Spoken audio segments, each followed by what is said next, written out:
comenzamos una nueva emisión de E vostede quen ven sendo, un programa de entrevistas a personas que están en el camino de su vida y que tienen algo que contar. Hoy estamos en el Hotel Las Tres Luces, en Vigo, en compañía de Antonio Mínguez.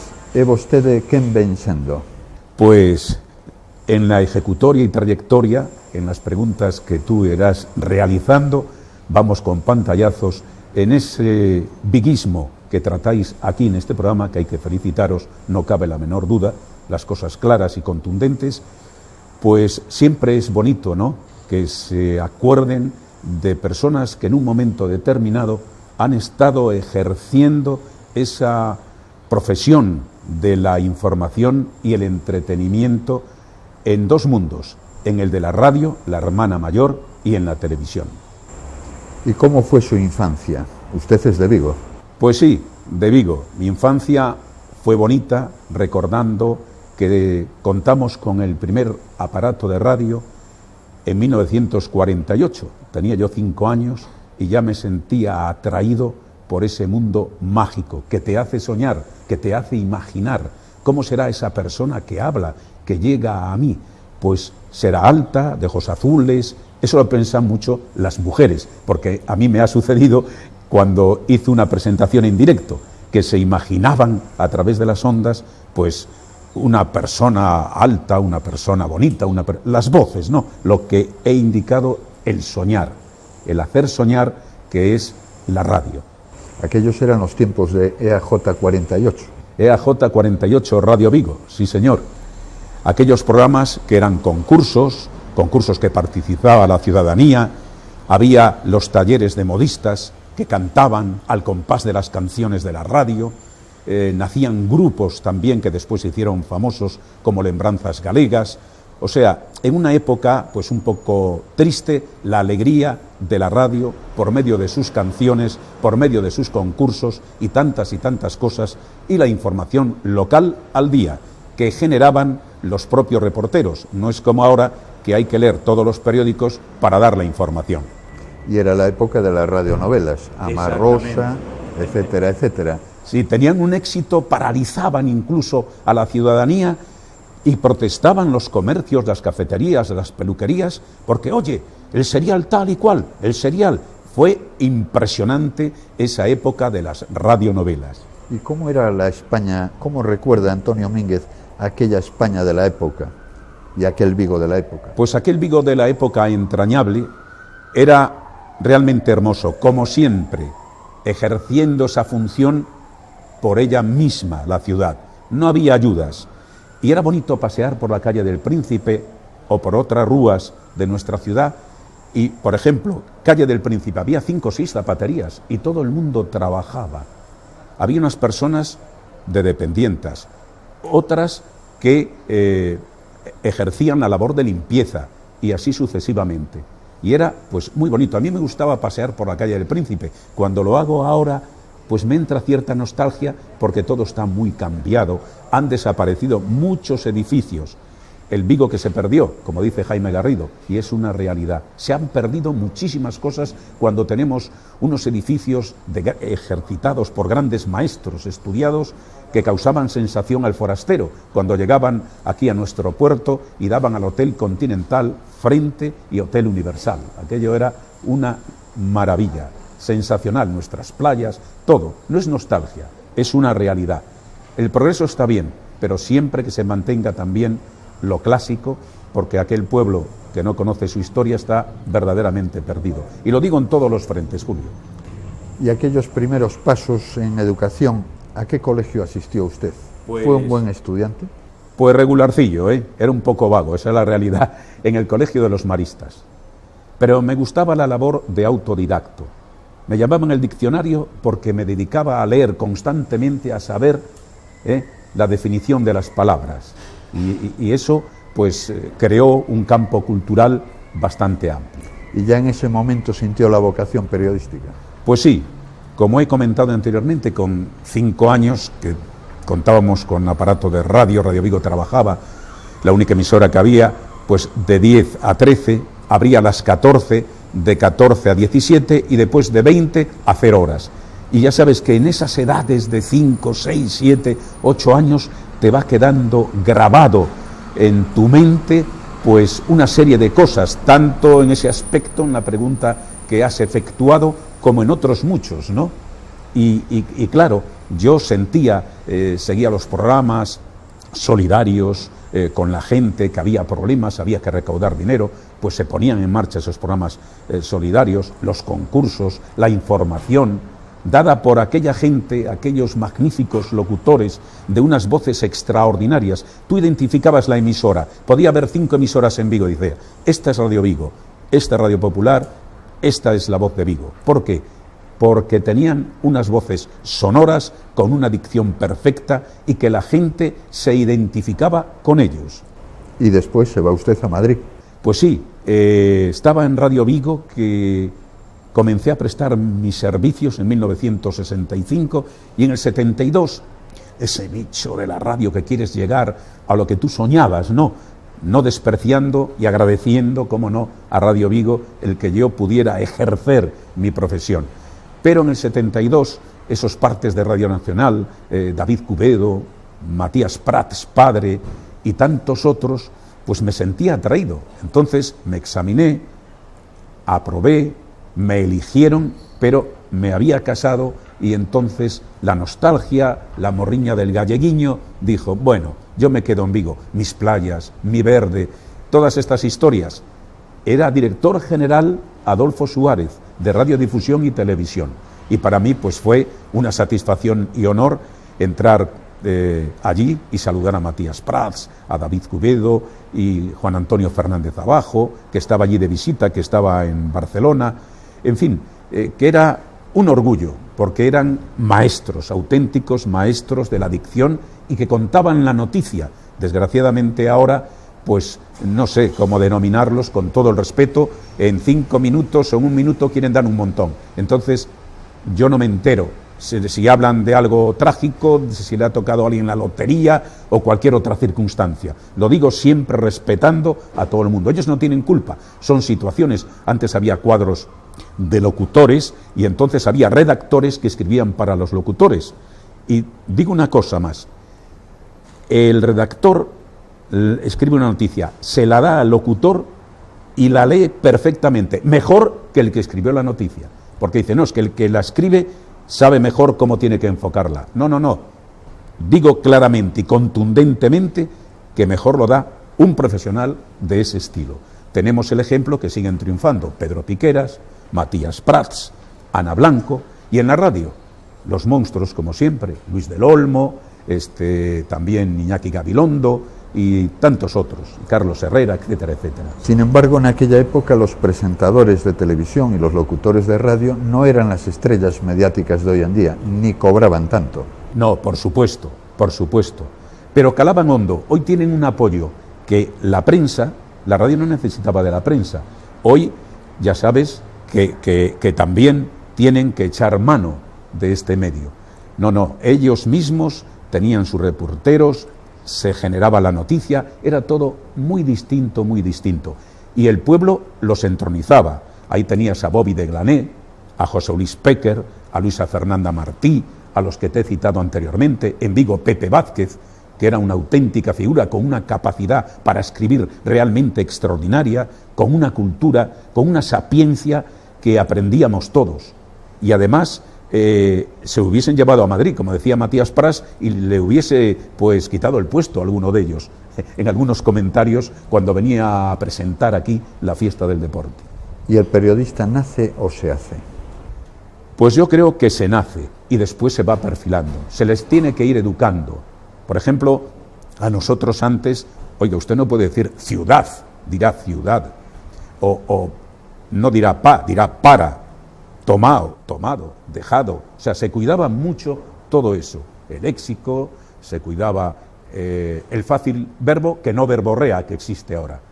Tenía por axioma el fácil verbo, insisto, no la verborrea. Usted, dentro de ese mundo de la radio, Antonio, tuvo un éxito arrollador con el programa Las Cuestiones de Cada Día, uno de los mejores programas, considerado uno de los mejores programas de la radio española. Efectivamente, abrí al público la posibilidad de conectar con los concejales que acudían a la emisora a tumba abierta con las dos líneas para que dijeran: necesitamos esto. Ahora está de moda, oye, hay que acercar al pueblo no sé qué, hay que tal. No, mire usted, en el 72 llamaba y decía: mire, aquí tengo unas farolas que están apagadas, yo salgo de trabajar a las 3 o 4 de la mañana y fíjese usted, qué peligro, aunque de aquella había cierta seguridad, también hay que aclararlo. Pues a la semana siguiente venía Agustín Arca, que era uno de los pioneros, u otro concejal, y bueno, está resuelto. Hay una oquedad tremenda, se puede uno partir la crisma en la acera, en la calzada. Pues eso, esas pequeñitas cosas de cada día, en 1972 hasta 1999, que dirigí las cuestiones de cada día, fueron miles y miles de soluciones, Se acercaba esa posibilidad al pueblo. El programa efectivamente duró 22 años, dio mucho de sí, podría quizá dar mucho más de sí, y en ese intervalo de tiempo usted tuvo el privilegio de conocer a todos los regidores municipales de esos intervalos. Háblenos un poco de qué es lo que destacaría de cada uno de ellos, bueno, por favor. Es harto difícil, ¿verdad? Porque había entrevistado a Emma Bermello, también a Manuel Soto, a Carlos Príncipe, a Manuel Pérez, Lois Pérez Castrillo, también a Corina Porro, en fin, desde ahí hasta ahora todos intentaban hacerlo lo mejor posible, con sus fallos, lógicamente, y sus virtudes. Es otro mundo. Cada primer regidor municipal tenía su forma de actuar. Entonces, en este caso concreto es una buena pregunta, pero con la dificultad de tener que valorar unos de otros, ¿no? Yo valoro, dentro de esto que estamos comentando, la labor de los concejales delegados, que son concejales delegados. Pues de Agustín Arca, era un hombre que empezaba a las 7 de la mañana, lo llamabas a la 1 o 2 de la madrugada y ahí estaba para solventar papeletas. Y los alcaldes, pues cada uno intentaba, dentro de las posibilidades de la época, hacerlo lo mejor posible, ¿no? Sí, Antonio, me gustaría hacerte una pregunta un poco quizá comprometida, ¿no? ¿Qué opinas del Vigo actual y de su regidor actual, don Abel Caballero? Bueno, Abel Caballero está trabajando activamente, preocupando con sus defectos, que también los tiene, y sus virtudes. Está preocupándose mucho por el vigués de a pie, porque aunque parezca una tontería, eso lo viví yo cuando me preguntabas por el antiguo, por el anterior, por los anteriores alcaldes, de que se colocaban banquitos, etcétera, etcétera, se daban las luces, se arreglaban las oquedades en la calzada, las aceras, todos esos asuntos. Pero ahora el alcalde también se acerca a estos ciudadanos que le piden ese banquito, porque son ocupados por mucha gente mayor, que está cansada, que está agotada, etcétera, etcétera. Y lucha por Vigo, porque Vigo es una ciudad realmente que produce energía propia, no necesita de nadie. Pero es importante que haya alguien que la defienda y que no nos llamen localistas cuando defendemos a Vigo, porque lo que somos es que queremos lo que nosotros merecemos. Por lo tanto, pues está haciendo, insisto, defectos también, pero con sus virtudes está luchando y diciendo que Vigo tiene que tener lo que realmente se merece. Y después de esa etapa de ese programa radiofónico, usted entra a formar parte de Televigo con El Tranvía, un programa carismático dentro de lo local y a lo mejor que podría haberse extrapolado fuera. Háblenos un poco, por favor, de ese programa. Pues sí, con orgullo y satisfacción, con humildad, decía Antonio Machado que las coplas no son hasta que el pueblo no las canta y las entroniza. Pues este programa el pueblo lo entroniza. Todavía, desde el 2008, me paran por las calles, pero son, al cabo del año, unos cientos de personas. Señor Mínguez, el tranvía, un programa humilde, sencillo, pero que caló tan hondo, que por eso la gente lo recuerda. Entonces estudié cómo llegar al pueblo, cómo pueden participar. La medicina, el mundo de la medicina, eso ya lo tenía en la radio en 1978, los especialistas, y en vivo y en directo para que la gente les preguntara. El apartado de la tertulia deportiva, donde el aficionado daba su exposición, no los medios de comunicación que algunos dicen amén, amén, amén. No, mire, yo pago, soy abonado y quiero dar mi opinión. Facilidad. Después la tertulia del tranvía, donde se trataban diversos asuntos, no todos municipales, siempre el edil de turno, etcétera, de cualquier partido. No, había que cambiar para atraer a la gente. Y se hablaban de muchas cosas más. Por eso el tranvía fue un impacto realmente extraordinario en la ciudad. Tengo miles de anécdotas. Te puedo contar que, por ejemplo, en Segovia, en el mesón del mesonero segoviano, valga la redundancia, que hay un nieto ahora, pues fui a pedir mesa y dije, bueno, a ver a qué hora puedo acudir porque mi familia está aquí en un hotel y a ver si están preparados. Regreso para indicarle la hora en que vamos a ocupar la mesa y nos dice, usted no puede venir de incógnito. ¿Cómo? Me quedo sorprendido, Dios mío, en Segovia, pero esto es imposible. ¿Qué ocurre? Que habían salido dos parejas y dicen, mira, ahí está Antonio Mínguez, el del tranvía. Y en Sevilla, cuando jugó el Celta el partido de la Copa, y parábamos, lógicamente, y entonces había más vehículos que con las gentes que querían acudir a ese encuentro y, señor del tranvía, ¿qué? A ver qué sucede, señor del tranvía. Entonces fue un programa realmente impresionante, humilde, como hay que hacer las cosas y no creerse más que nadie porque eres popular o porque la gente te quiere. Una de las cosas, Julio, que más siento profundamente es que los méritos los da el pueblo, no una empresa que tengo muchos, la verdad, muchos reconocimientos, pero quiero decir, el pueblo, ese de cada día, porque después las medallas se pueden repartir. Y eso es una satisfacción, no te olvidan las cuestiones de cada día, todavía de la radio. Y lo del tranvía, eso es un fenómeno realmente que había que estudiarlo porque fue verdaderamente impactante. Y con el grupo de gente joven, de Televigo. Porque detrás habría un equipo también ahí apoyando está, por eso es lo que quiero constatar. Porque uno sí puede dar el rostro, pero detrás están las cámaras, detrás está el realizador, detrás está el que cuida, lógicamente, de la iluminación, gentes, es un equipo. Sin ese equipo no se hace nada. La gente que nos está ahora viendo seguramente desconoce los preparativos que conlleva la emisión de un programa como aquellos que ahora comentamos de El Tranvía. Sí.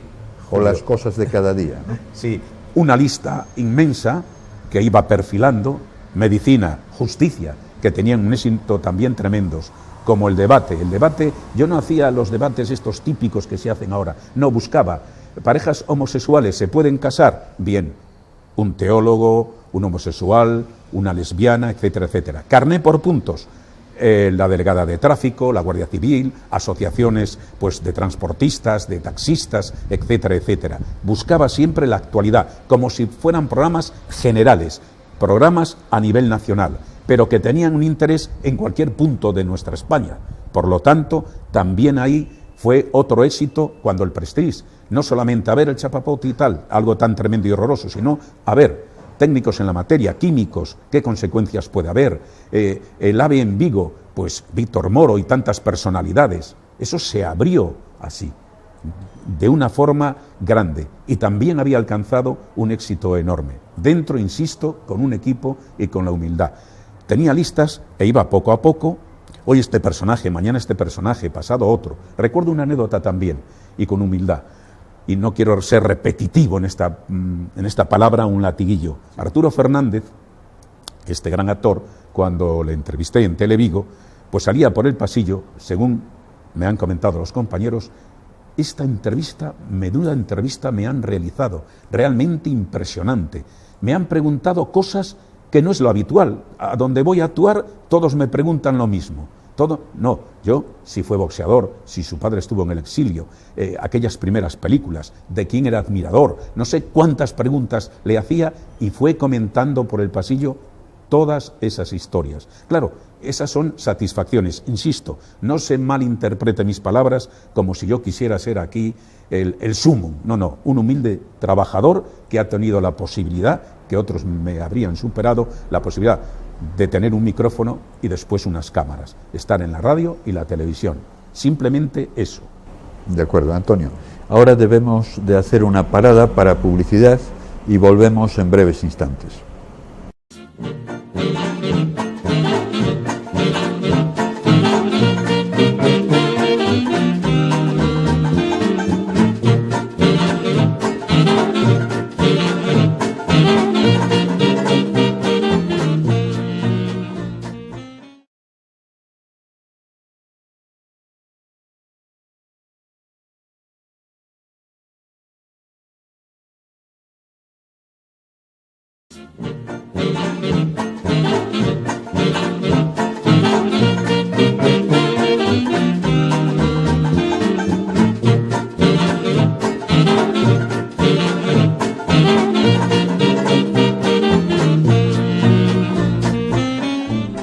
Nos encontramos hoy con Antonio Mínguez, periodista, destacado periodista.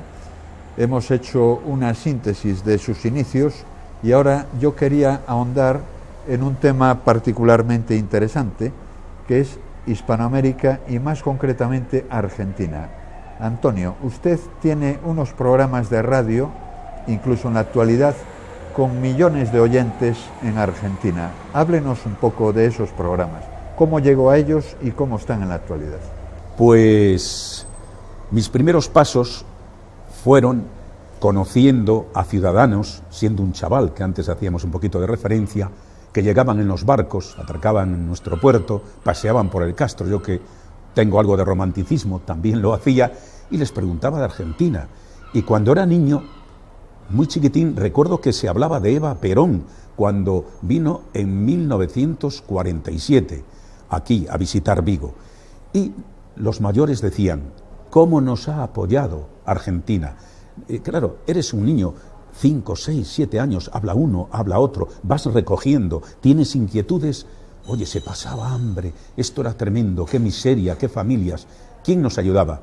Argentina, con el trigo, con el trigo. Entonces, claro, eso no lo puedes olvidar. Le fui tomando un cariño, Julio. Y después que oía cantar tangos que me transmitían pues un mensaje: volver, el día que me quieras, mi Buenos Aires querido, Garufa y tantos otros. Entonces fue despertando en mí ese interés. Y siendo niño decía: tengo que ir a Buenos Aires a conocer la tumba de Carlos Gardel. Tengo que conocer Argentina. Y al mismo tiempo, en esa ilusión, ¿y si algún día, que me gusta tanto la radio, pudiera llegar a realizar un programa? Eso al paso de los años, ¿eh? Estoy haciendo pues unos pantallazos desde ese primer tiempo. Antonio, ¿pero tiene algún origen familiar vinculado con Argentina? Pues no, nadie en absoluto. Ni tampoco inmigrantes en la familia. Tampoco. Es ese sentimiento que nació desde la ayuda de Argentina a España, y al mismo tiempo el cariño también por el tango, por esa figura universal que es, sigue siéndolo, Carlos Gardel, al menos espiritualmente. Y en esos programas de radio habla a la comunidad gallega en Argentina y le contará, supongo, la actualidad que estamos viviendo aquí. ¿Qué recepción tienen, qué acogida tienen esos programas? Pues cuando hemos comenzado con Sin Distancias fue realmente extraordinario, porque era Radio Vigo cabecera a través de toda la cadena SER. Teníamos un apartado denominado Reencuentro, donde nos escribían de allá y de aquí. Allí, claro, estaba la emisora Radio Splendid, después transmitimos por Radio El Mundo. Ellos ejercitaban esa labor de recoger las peticiones de los ubicados en Buenos Aires o cualquier parte de Argentina. Y nosotros de aquí.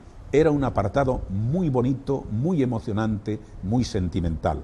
Dábamos las noticias, entrevistábamos a personajes, a Camilo José Cela, a Torrente Ballester, retransmitimos la llegada de Alfonsín para recoger el premio Príncipe de Asturias, muchísimos personajes, Albor siendo presidente, un enamorado del programa, Domingo García Sabel, delegado del gobierno, caballeros donde los hubiere, los que he citado, en fin, música, muchos personajes. Ahora tendría que traer una lista, y a pesar de que es un programa con tanto tiempo, el que tenéis, el que habéis puesto en marcha, que es una enorme satisfacción, yo creo que va a causar impacto. Está comenzando el rodaje, pero unos a otros se dicen: oye, mira, esta cosa ha salido, pues tal persona, la parte humana, vamos a conocer más de él, no lo habitual que sale siempre en diferentes frentes, sino esta historia. Y Sin Distancias fue un impacto, llegó a alcanzar los 700.000 oyentes, los 800.000 oyentes,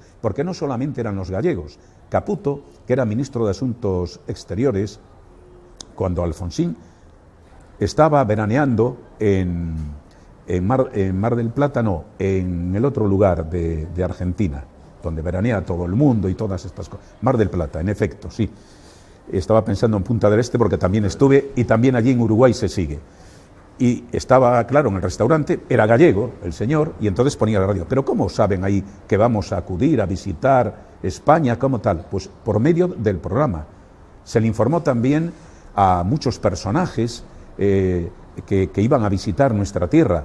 Claro, ¿cómo es posible? Porque había un programa transcontinental, el primero vía satélite, porque desde Radio Galicia de Santiago hizo Castelao, uno puntual, Castelao y otros personajes de Galicia, pero el que tuvo continuidad, el que ha causado impacto en un libro que editó la Xunta de Galicia, el más importante, que habla de los programas en el exterior, el más importante es este, Sin Distancias, y después pues concluyó. ¿Por qué? Porque al estar en una cadena, hoy fútbol, mañana baloncesto, no sé qué, pues después de 6 años tuvimos que concluirlo porque no podíamos transmitir de esa manera, por el horario y por la diferencia. Entonces se creó Recorriendo España. Entonces se divide en política, economía y cultura. Un elevado porcentaje... En la actualidad se está emitiendo. Sí, en la actualidad se está metiendo. En un porcentaje muy grande de Galicia, un 5% para Asturias y también el resto del Estado. Y se hacen entrevistas. Se hacen entrevistas también. O sea, a pesar de que ahora no esté transmitiéndose simultáneamente entre Galicia y Argentina. ¿Y qué recibimiento encuentra Antonio Mínguez cuando viaja a Argentina con esta relación descomunal de oyentes que tiene? Pues hice varios viajes y en los 2 homenajes, en el primero fueron unos cientos de personas, realmente extraordinario, extraordinario. Con toda mi familia había acudido allí a este homenaje. Mi mujer sí, tiene familiares allá, tiene familiares. Y después en el segundo también fue aquello fue impresionante. Y según me iban obsequiando diferentes entes y demás, se levantó un jubilado, nunca olvidaré, y dice: señor Mínguez, nuestro obsequio es estar con usted que tanto le debemos, porque como jubilado, que el dinero no nos llega apenas, cada uno nos pagamos nuestra entrada, no es como cuando van los políticos, que son invitaciones. Esos cientos de personas, esas miles de personas estaban allí y ese era el obsequio. Realmente emocionante. ¿Por qué? Porque yo hago ese programa hacia las personas que no han podido retornar, que no tienen posibilidades. Hay mucha gente que regresa, ha tenido suerte en su vida, económicamente están muy bien y en verano acuden aquí. Pero, ¿y esa legión de ciudadanos que en su día se marcharon y no pudieron retornar? Pues yo le cuento lo de sus pueblecitos, porque tú puedes sintonizar pues a nivel nacional la española o la gallega, pero son unas noticias puntuales. Entonces yo pienso en el pueblo de cada ciudadano, en el Valmiñor, pienso en Musía, pienso en Allariz, pienso en Ourense, pienso en Ocarballiño, de toda la región gallega, para transmitirle las noticias a base de pantallazos, pero les satisface. Incluso en el fútbol, en la serie regional, solo con nombrar su pueblecito se sienten orgullosos. O sea, son vivencias realmente extraordinarias, porque por encima de todo está eso. Cuidado, lo hago con cariño y amor, no por razones económicas. Razones económicas, cero. Nunca lo he comentado. Razones económicas, cero. Simplemente por vocación periodística. Exactamente. Lo digo con claridad meridiana. Antonio, y si tuviera que vender Argentina aquí, ¿qué destacaría de Argentina? Hombre, Argentina se nota que ha sido un país realmente hermoso, económicamente fantástico y culturalmente extraordinario. Culturalmente extraordinario, por la Valle, por Florida, aunque van desapareciendo ahora cines, teatros. La primera vez que fui, un taxista... ¿Cuántas veces ha estado allí? Perdón. Pues sí, he estado... Yo creo que he estado, 7 veces. 7 veces, pero en los homenajes concretamente fueron 2, aunque quieren hacerme otro. Pero bueno, eso ya es harina de otro costal. Lo he interrumpido, perdón. No, y hay que comentarlo. Y cogí a un taxista y entonces iba comentando, bueno, ¿y qué tal hoy? Pues tal obra de teatro, tal de Chekhov, tal de Jacinto Benavente, Zarzuela. Pero este es un taxista, con todo el cariño y respeto. ¿Qué enterado está de la parte cultural que se está desarrollando en Buenos Aires, en nuestra población, que debe haber ahora 45 o 49.000 taxis? O sea que es impresionante, la verdad. Sales de Vigo, llegas a Madrid y dices tú, caramba, pero sales de Madrid, te metes en Buenos Aires y dices, cocho, qué pequeñito me parece Madrid. Pero una cultura, el saber hablar, están enterados de todo, como aquí el BOE, allí se edita continuamente y saben qué pasos tienen que dar. A pesar que algunos pueden ser, los porteños un poco tal... Pero no, y emplean muy bien la gramática, como debe ser la gramática. Eso lo defienden, nosotros la hemos estropeado un poco, pero ellos cultivan esa sapiencia de los conocimientos que hemos dejado los españoles, aunque en otras partes, desgraciadamente, pues todavía recuerdan si nosotros fuimos unos invasores, si les hemos explotado, que si tal y cual, pero hemos dejado cultura, hemos dejado mucha cultura, una lengua, unos conocimientos, una arquitectura, unas catedrales, en fin, muchísimas cosas, porque hoy día si decimos, y dicen, aquellos salvajes, oiga, mire usted, ¿y ahora en las guerras? Hoy no tendría que haber ningún conflicto bélico, eso está claro, porque más conocimientos, más cultura, y se cometen verdaderas barbaridades. Eso sí, hay que reconocerlo, y Argentina quiere mucho a España, cuidado. ¿Y a Antonio Mínguez le hubiera gustado haber nacido en Argentina, de no haber nacido aquí? Hombre, pues sí, yo la primera vez que fui por Buenos Aires y caminaba el farolito de la calle de Arrabal, todas estas cosas, fui a la Chacarita a ver a la tumba de Gardel, que por cierto, constantemente, continuamente, tiene un pietillo encendido, la figura de bronce, está todo amarillo y se apaga. Cualquier ciudadano se encarama y enciende el pitillo de Carlos Gardel. Y después una cantidad de placas. Carlitos, gracias por los favores recibidos. Ana, año que estamos ahora, ¿no? 2014, año 2013, año 1900, no sé, porque claro, tienen que ir renovando. Pues constantemente, es algo grandioso. Y cuando Argentina está bien, dice, che, Gardel sonríe. Uy, hoy el mudo, o el bronce que sonríe, tiene varios apelativos, o el chico del Abastos, hoy no sonríe, quiere decir que la cosa está mal. Es así. Antonio, y en Argentina lo han distinguido con alguna condecoración importante, por la labor quizá que está realizando a través de la radio. Pues el reconocimiento, la Orden de Mayo al mérito en el grado de oficial. Ha sido realmente hermoso y conseguí algo importante, es que tenía que ser en suelo argentino la entrega. Primero estuvo aquí la fragata Libertad, después estaba ausente el embajador en aquel momento, después tendría que ir a la embajada a Madrid, pero logré que fuera en el Teatro García Barbón, se puso la bandera argentina y yo dije, en este trozo, vamos ustedes a comprenderlo, de tierra argentina, se me va a condecorar. Y claro, se evitó pues hacer toda esa parafernalia que sería una cosa sensacional. Humildemente, en mi pueblo y en ese trocito al lado de la bandera argentina, se me entregó la condecoración.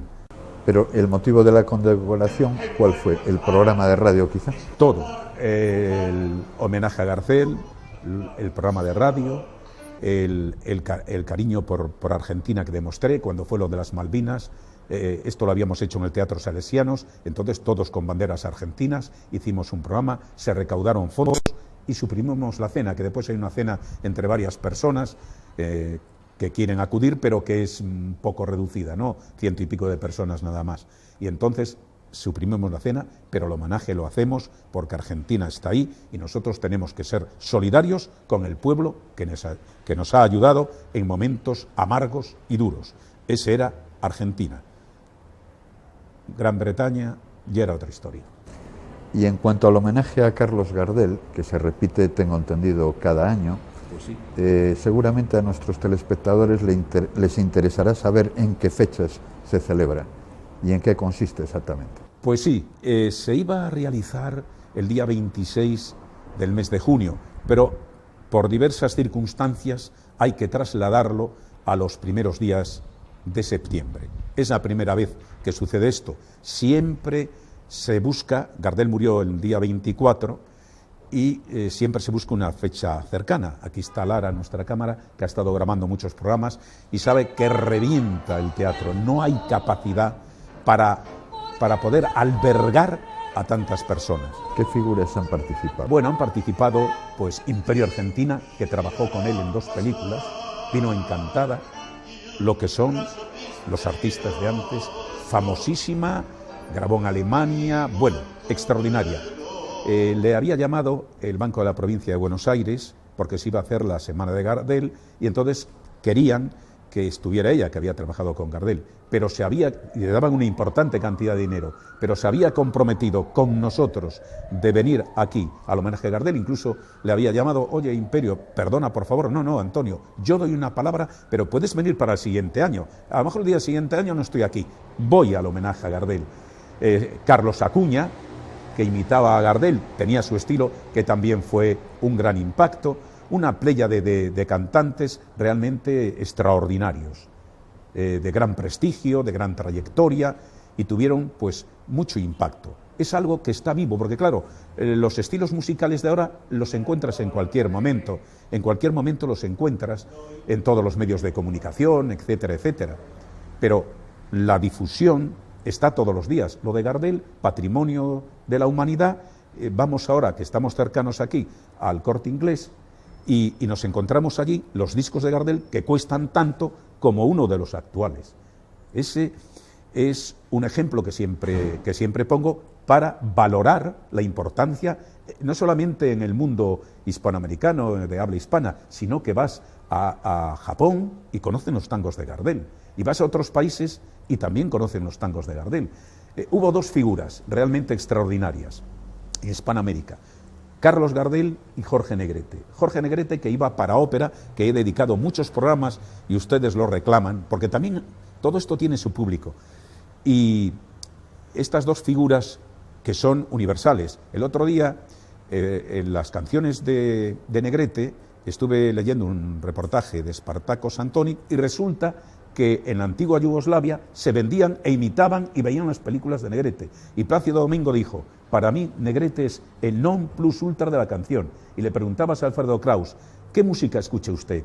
Yo, de vez en cuando, pero cuando quiero, me pongo a Jorge Negrete. O sea, todas estas historias, a pesar de que ahora fallece algún personaje, etcétera, etcétera, claro, los redactores y toda esta gente está vinculada a los estilos actuales. Entonces, si una figura de hace 10, 15, 20 años, le dan un relumbrón. Hay figuras en cualquier arte, en el cine, etcétera, etcétera, que hay que saber un poquito de la trayectoria, antes que estudiar quién fue este personaje, o he oído hablar, o mi abuelo, o etcétera, etcétera, o mi bisabuelo me puede comentar algo al respecto. Julio. Antonio, y después de trabajar para enlazar Argentina, Hispanoamérica con España, y más concretamente con Galicia, ¿el gobierno gallego o el gobierno español ha tenido algún tipo de reconocimiento con usted? Pues no, de momento no. Sí saben en la Xunta de Galicia, porque han editado ese libro y todas estas cosas, pero no. Lo importante es el pueblo. Y usted, como periodista, antes de terminar, ¿qué consejo le daría a la gente que comienza en su andadura en el mundo del periodismo?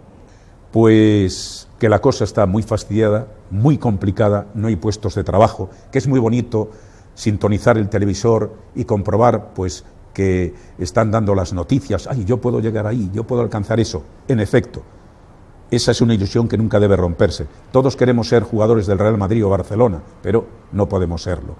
Y sobre todo, humildad y aprender, poner el máximo dentro de los contenidos que nos van preparando. Y al mismo tiempo, si es posible, cuidar la dicción, contar la noticia. Claro que llegas al medio y a lo mejor te obligan a que tiene que ser así en pocos segundos, porque el lenguaje de la televisión, que sintonizo algunas emisoras, y ustedes también, como tú, Julio, apuran muchísimo. La televisión tiene otro lenguaje. Yo recuerdo a Joaquín Prat que me decía: Antonio, el lenguaje de la televisión es completamente distinto al de la radio, y yo me he adaptado como otros personajes a la televisión, a este medio.